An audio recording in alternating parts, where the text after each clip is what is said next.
My child, stop what you are doing. I need you to stop just for this moment and hear me. Not the version of this story that was written on paper, not the story your family tells at gatherings around a table, the one with the names, and the dates and the room number, and what the weather was like that day. I need you to hear the version that only heaven recorded, the version that was kept in the place where all true things are kept, waiting for the moment your spirit was ready to receive it. That moment is now. You did not find this word by accident. You were not scrolling mindlessly and stumbled upon something that happened to catch your eye.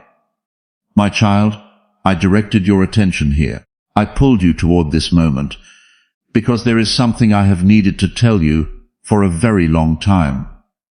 And the time for holding it back has passed. What I am about to speak to you goes back further than your earliest memory. It goes back further than your parents' memory of you. It goes back to the moment before your story.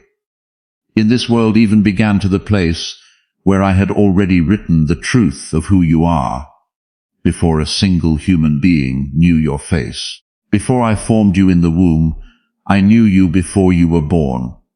I set you apart. That is not a sentiment, my beloved. That is not a phrase I placed in my word to comfort the masses with something pleasant to read. Those words are the precise description of what I did. I knew you. I formed you.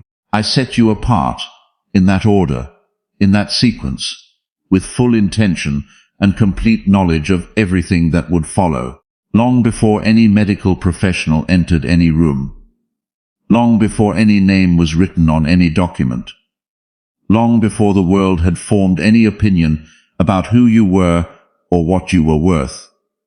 I had already made a declaration. I had already written the assignment. I had already spoken a name over you that no human voice could replicate and no circumstance could erase. My child, your birth was not ordinary. It was not simply the biological conclusion of a natural process. When you entered this world, something happened that the visible room could not contain. Type Amen. If you receive this, I want you to understand what I mean when I say I was there, not in the distant watching way that humans sometimes imagine when they think of me, as a faraway God who observes from a safe distance and occasionally involves himself in human affairs. I was there in the way that I am always present at the moments that change the course of history. The way I was present at the parting of the water, the way I was present in the upper room, the way I was present in the garden before the dawn. I was there because this birth mattered in ways that only eternity could fully comprehend. You were not simply arriving into a world. You were arriving into a story that I had been carefully writing across generations, and your entry was a turning point, a hinge moment, a place in the narrative where everything that had come before was about to find its answer. When you drew your first breath, my child, it reached me before it reached any human ear, before your mother heard you cry, before the first pair of hands in that room held you, before the room itself registered that something new had arrived. I heard you. That cry traveled further than sound travels. It carried the signature of everything I had placed in you before your formation, and when it reached me, something shifted in the way that only heaven can shift, quietly and absolutely, without visible sign in the room below, but with the certainty that moves mountains when the time comes. What arrived in that room was not simply another child joining the long procession of human lives. What arrived was a declaration made flesh, an answer to prayers that had been crying out from your bloodline for generations, a divine insertion into a timeline that had been running a particular course, and I had decided that course was about to change. My beloved, before you were born, the Lord called you by name from your mother's womb. He spoke what you were. That is the testimony of Isaiah 49:1. And I want you to feel the weight of it, not as poetry, not as spiritual decoration, but as the literal account of what occurred. Your name was spoken in heaven, before it was spoken in any delivery room, before your parents deliberated and chose the letters that would be attached to your identity in this world.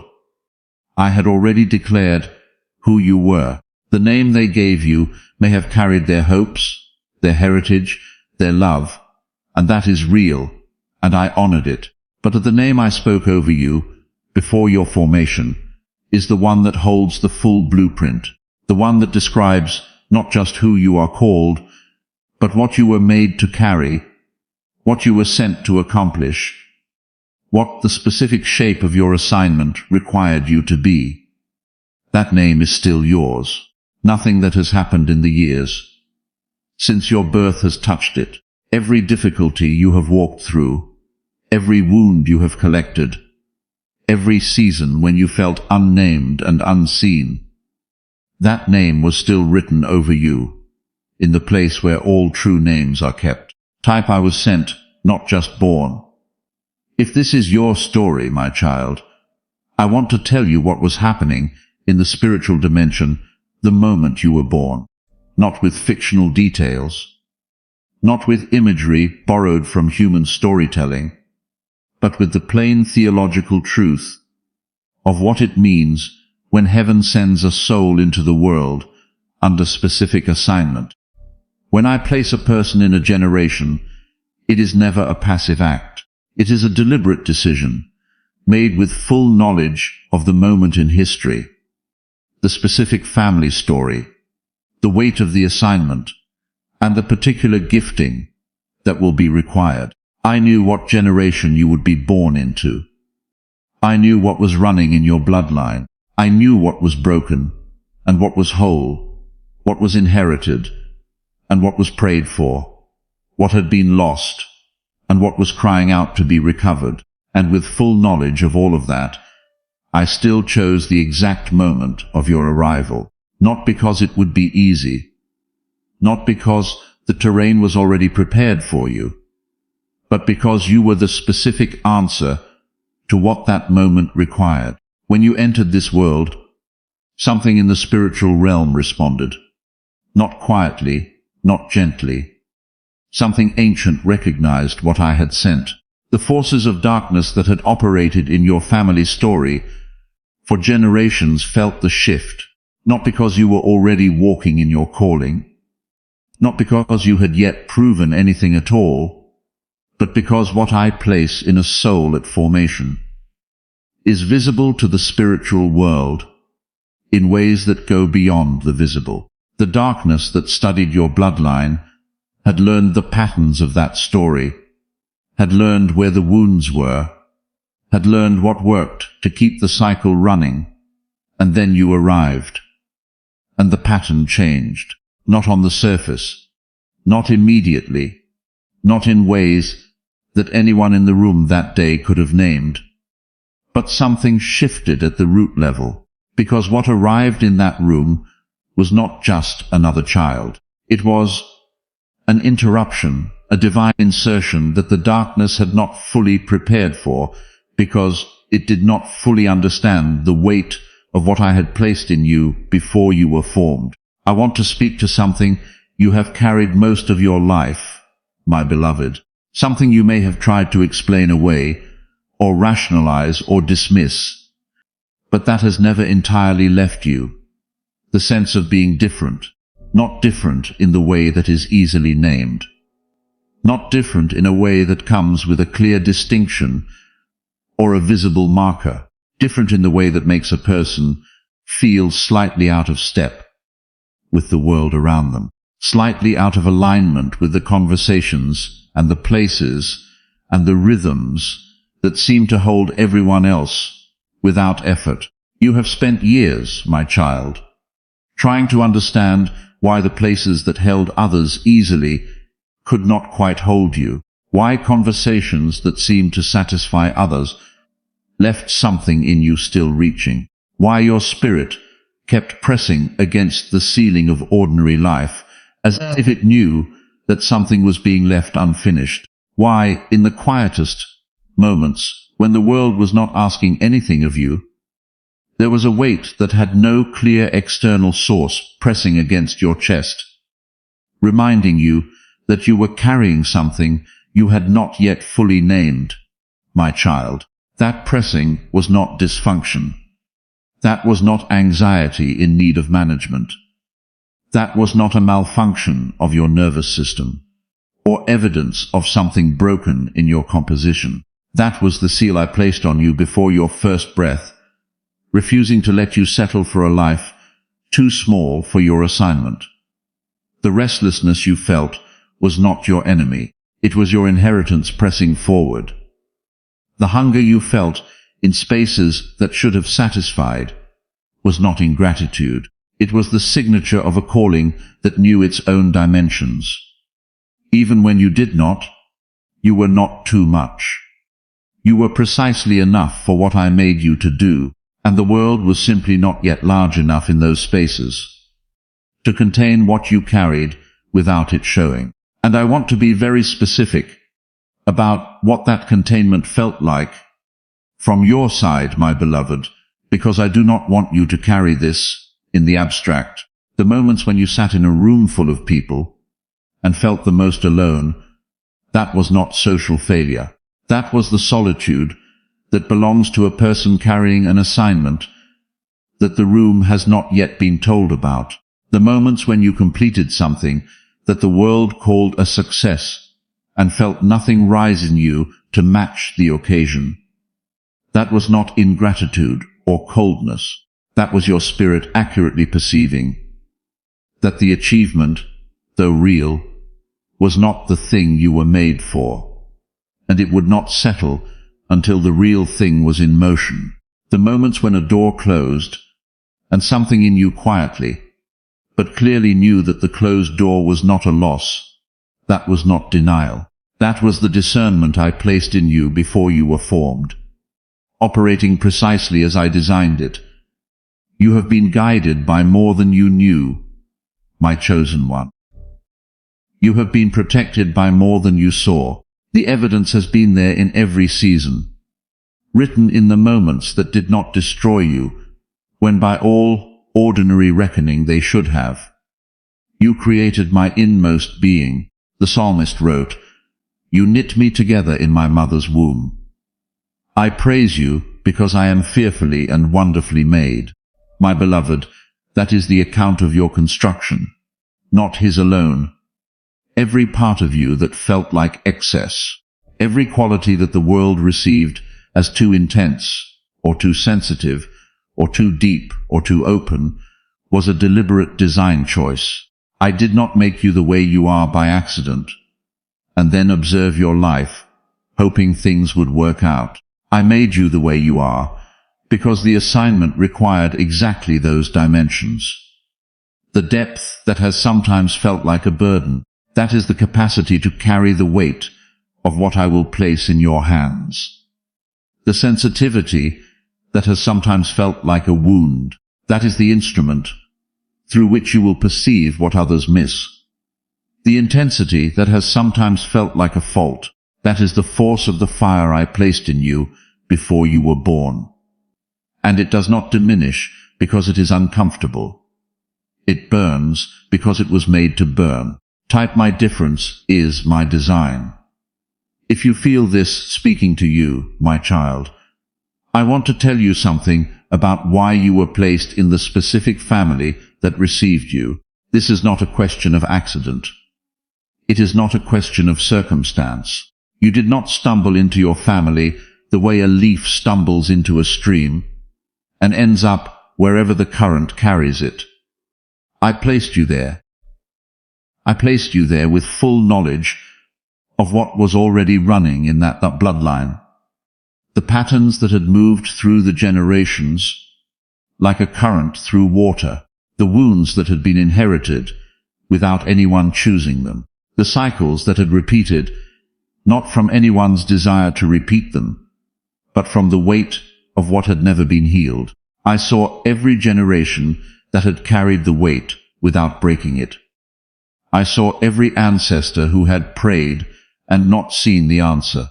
I saw the exact shape of what was needed, the specific configuration of gifting and calling and willingness that would be required to interrupt what had been running. And I sent you not as a victim of the cycle, not as someone condemned to carry what came before you. As the answer to it, you were born, not to continue what came before you. You were born to correct it. The prayers that went up from your bloodline before you arrived, the ones spoken in the small hours of the night by people whose names you may not even know, people who sat with the weight of what was broken and reached upward with whatever faith they had left. Those prayers did not disappear when the people who prayed them went to their rest. Prayers do not expire, my beloved. They accumulate. They press forward through time with the same urgency that drove them upward in the first place. And I heard every one of them, and in my timing, in the fullness of the moment I had appointed, I answered with you. You are not simply a member of your family's story. You are the response to your family's deepest cry. Type I broke the cycle. If you know this is true, you may not have seen this clearly in the years that have passed. You may have looked at your family story and seen only the weight, only the patterns, only the evidence of what was broken, without yet seeing yourself clearly in relation to it.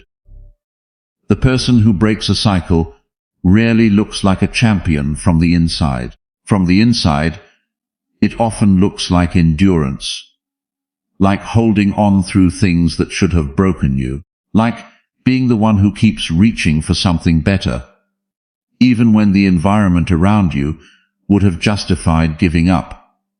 That is what breaking cycles looks like. From the inside, my child, it looks like your ordinary faithfulness. And from where I stand, it is extraordinary, because the faithfulness to keep reaching when there was no visible reason to reach. That was the proof of what I placed in you before you were formed.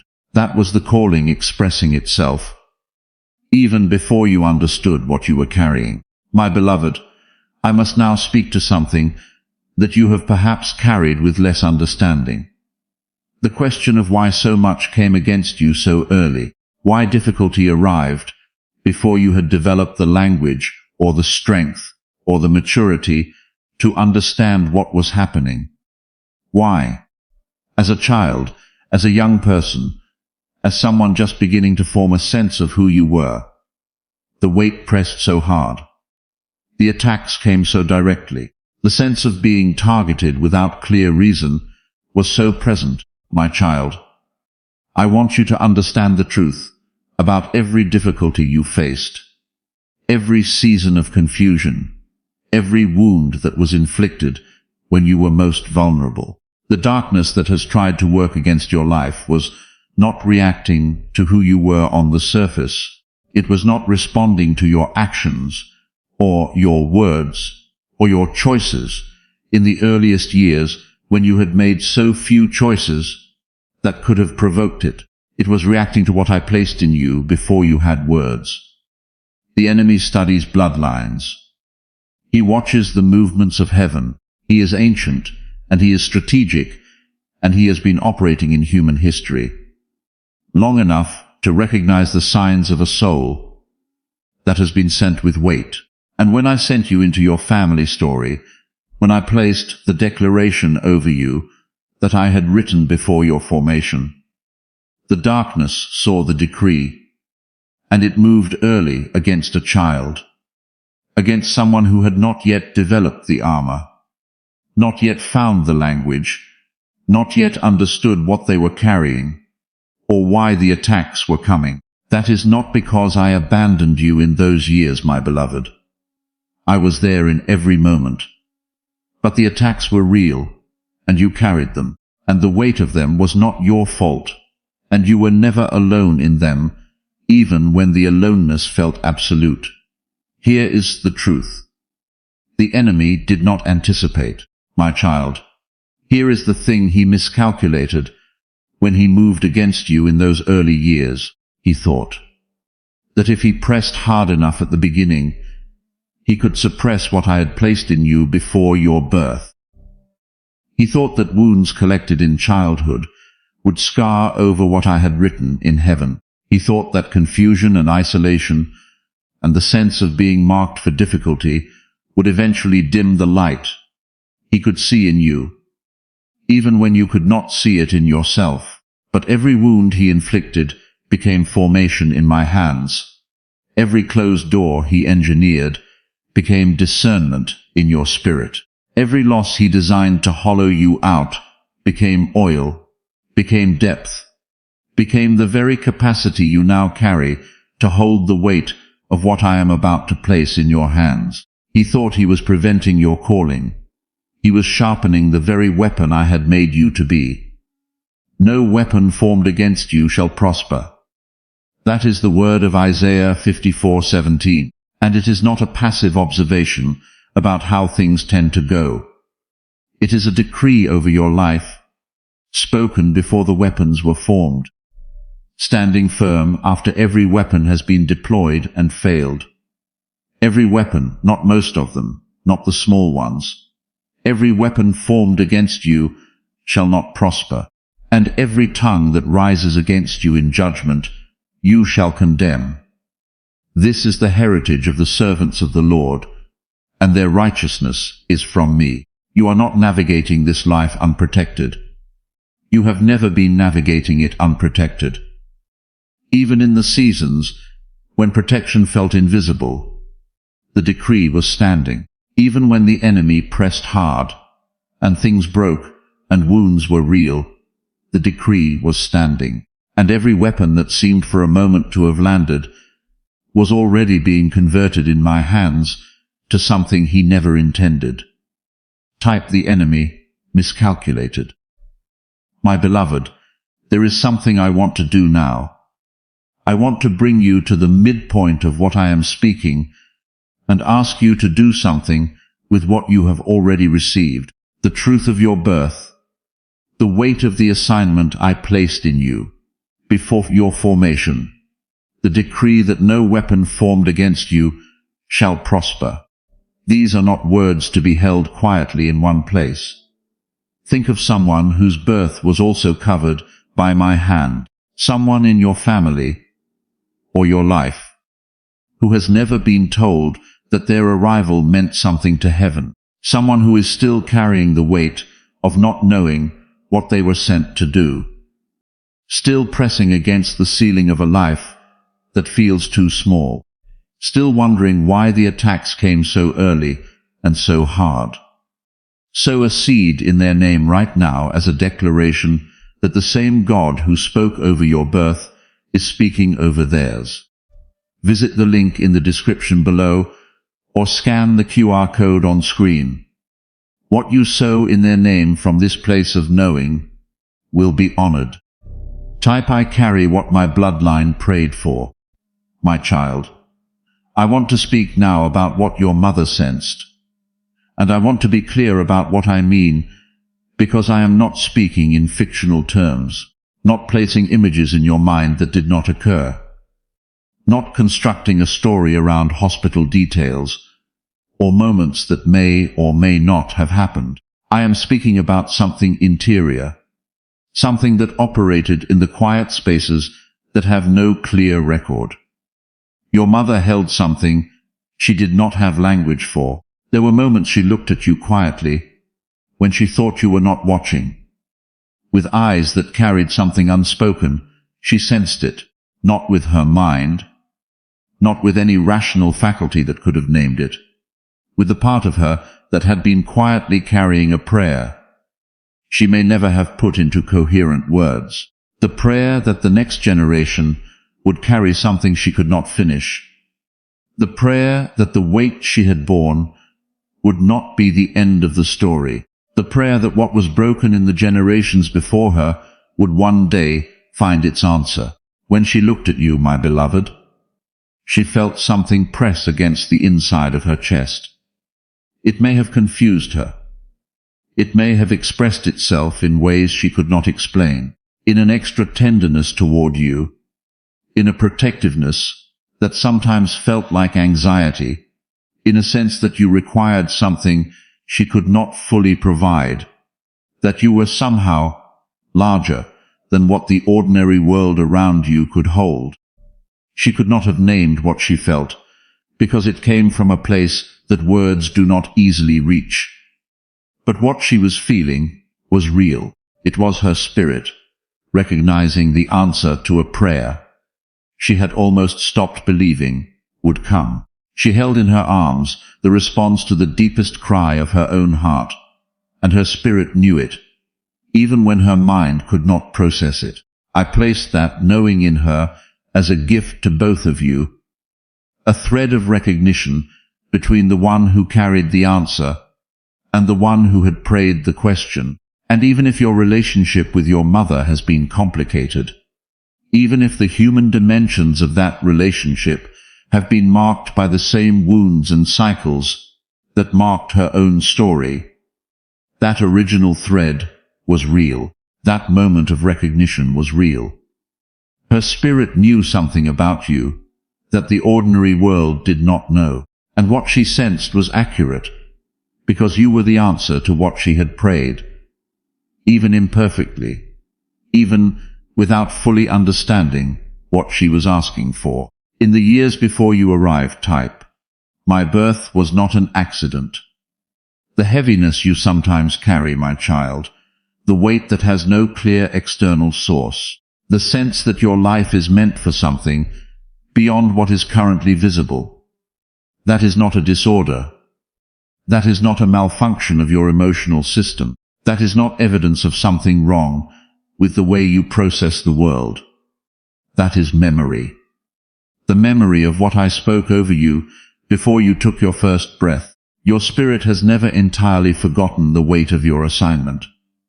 It presses against your chest sometimes, not to burden you, but to remind you, there is more here than the world has yet seen.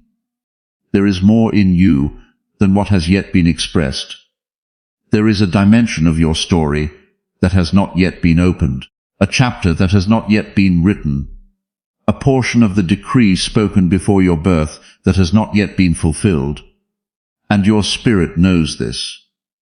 It has always known this. The pressing you feel is not an affliction. It is anticipation. My child, I want to speak now about the name I have for you. The world gave you a name. Your parents chose it with whatever combination of love and tradition and hope and meaning was available to them. And they spoke it over you, and it became the label through which people in this world would know you. That name is not without significance.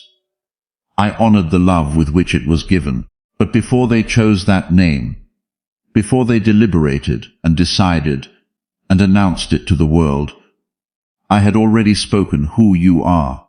Not a name composed of letters that can be written down and read back. A declaration of identity. A statement about your nature, your purpose, the specific shape of what I made you to carry. A name that holds the full blueprint of the assignment written over you before your formation.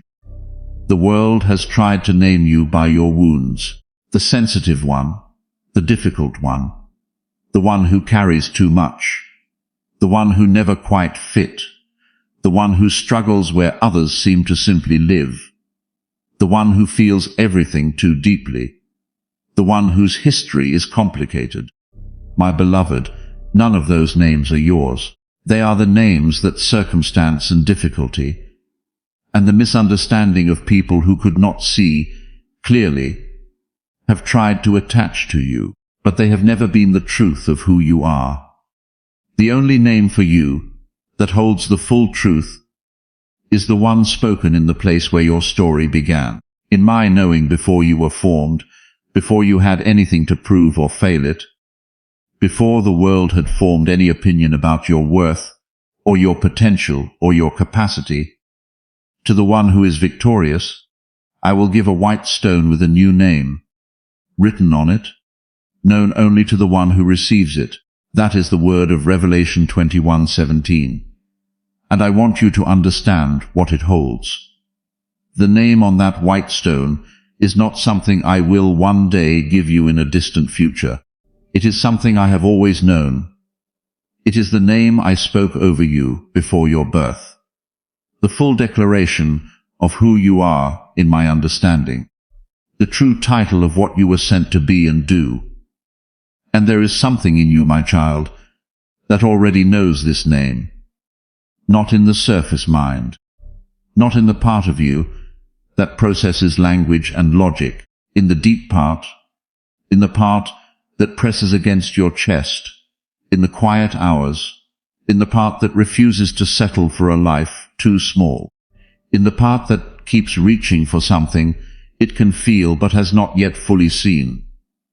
That part knows the name, and every time you align with who I made you to be, every time you choose the calling over the comfort, every time you press forward through the weight, you are answering to it. They will never name you accurately from the outside, my beloved. The people around you, no matter how much they love you, no matter how carefully they observe you, are working with limited information. They can name what they see. They can name what they have experienced of you in the visible dimensions of your shared life. But they cannot see what I wrote before your formation. They cannot read the declaration I spoke before your first breath. They cannot access the blueprint. Only I hold that, and only you can receive it. The name the world has tried to place on you, based on your wounds, your struggles, your history, your hard seasons. That name has never been accurate, and you are not required to carry it. Type my name is written in heaven. My child, I want to speak now about what flows through you into the generations that come after you. Because the assignment I wrote over you, before your birth, was not designed to terminate with you. The breaking of cycles that I placed you in your family, to accomplish the correction of what had been running in your bloodline, the answer to prayers that came up from your ancestors. None of that ends with your own individual healing. You are not the conclusion of the story. You are the hinge, the place where the story turns. And what turns with you turns for everyone who comes after you. When you refuse to carry what was placed on you before birth, without your consent, when you refuse to allow the inherited wounds and the generational cycles and the patterns that were running before you arrived, to define the trajectory of your life, and when you choose instead to walk in what I declared over you, you are not simply changing your own story. You are changing the origin story of everyone who will come after you. The child who will look at you one day, whether born to you or spiritually connected to you, the person who will carry a piece of what you carry into the next generation, will inherit a different starting place than the one you were given. They will begin with an open door, a door that you pried open with your endurance, with your willingness to press through the weight when the weight was heaviest, with your refusal to let the attacks of your early years harden your heart beyond recovery.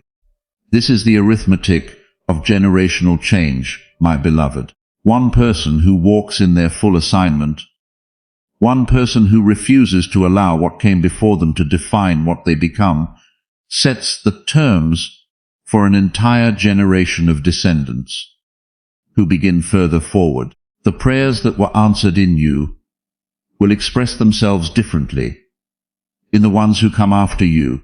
The wounds that you chose to take to healing rather than passing on unprocessed will be absent from the inheritance of the next generation. The cycle that you broke does not reform on the other side of your life. It stays broken, because what I declare over a soul when I write their assignment before birth is not a temporary arrangement. It is an eternal statement, and you stepping into that assignment has eternal consequences in both directions, backward through the prayers that sent you, and forward through the lives that will be shaped by what you chose. I want you to understand what this means. Practically, my child, the generation that comes after you will face spiritual battles. Yes, they will face their own seasons of testing and refinement. Yes, because that is the nature of a life lived with any real weight. But they will not face the specific weapon that was formed against you.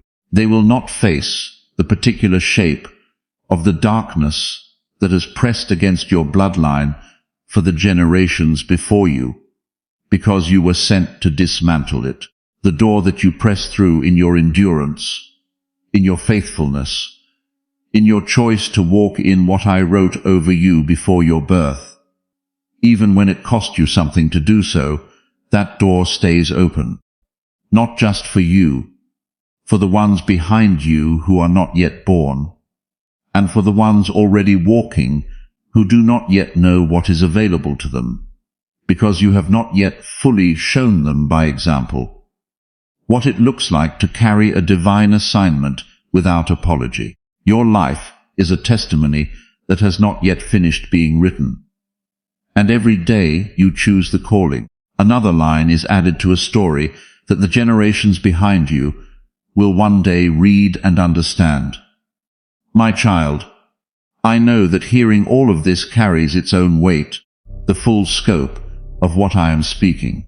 The fact that your birth was a divine event, that the attacks against you were targeted and strategic, that you were placed in your family to break a cycle, that the name I have for you is greater than anything the world has spoken over you, that your faithfulness in the hard seasons has been forming something, rather than simply enduring something. I know that all of this presses against the places where doubt and exhaustion and the accumulated weight of ordinary life have settled. I know that the days between the receiving of a word and the full expression of that word can be long. I know that the enemy uses those long days. In the days following this word, my beloved, he will attempt to make you forget what was spoken over you before you were born. He will use ordinary life, the weight of responsibilities that press on you from every direction, the silence of heaven in certain seasons when you are straining to hear and everything feels quiet, the slow pace of visible change when you have received a word about who you are and what you were sent to do. But the external evidence of that reality has not yet fully arrived. He will use all of it to construct the argument that your birth was ordinary, that you are ordinary, that the weight you feel is a burden you have constructed for yourself, rather than an anointing you were created to carry. He will use the voices of people around you who cannot see what I see to reinforce that argument. He will use your own memories of the hard seasons, the evidence of where you fell short or stumbled, or did not walk in the fullness of what you carry, to construct the case that the declaration spoken before your formation must have been about someone else. Do not believe it, my child. The pressure you feel is not punishment. It is not evidence of abandonment. It is not the weight of a calling that has passed you by.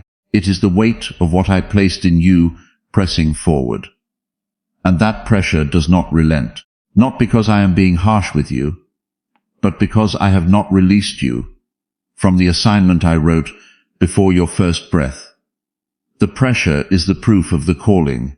The restlessness is the evidence of the anointing. The sense that there is more is not ingratitude for what you have. It is the accurate perception of a soul that knows its own dimensions and knows that they have not yet been fully expressed. Hold on to that knowing, my beloved. In the days when ordinary life presses hardest, when the enemy argues loudest, when the silence stretches longest, hold on to what was spoken over you before you had a name the world could read. Type, I will not forget who I am, my beloved. I want you to hear something about what your faithfulness has cost and what it has produced. I want you to understand what I see when I look at the sum of the years since your birth, the ordinary faithfulness of a person who kept pressing through hard seasons without the full understanding of what they were pressing toward. You have stayed, my child, through the seasons when staying cost you something, through the seasons when the weight of not yet seeing the full expression of what you carry could have convinced you to put it down and stop reaching, through the seasons when the attacks were real and the wounds were deep, and the temptation to decide that the cost of this calling was simply too high was not a small temptation. You stayed. You kept breathing through the seasons when the weight was heaviest. You kept reaching towards something you could feel, but had not yet fully seen. You did not let the attacks of your early life harden your heart beyond recovery. You are still here. That faithfulness, my child, the quiet, ordinary, unseen faithfulness of continuing when the reason to continue was not always visible.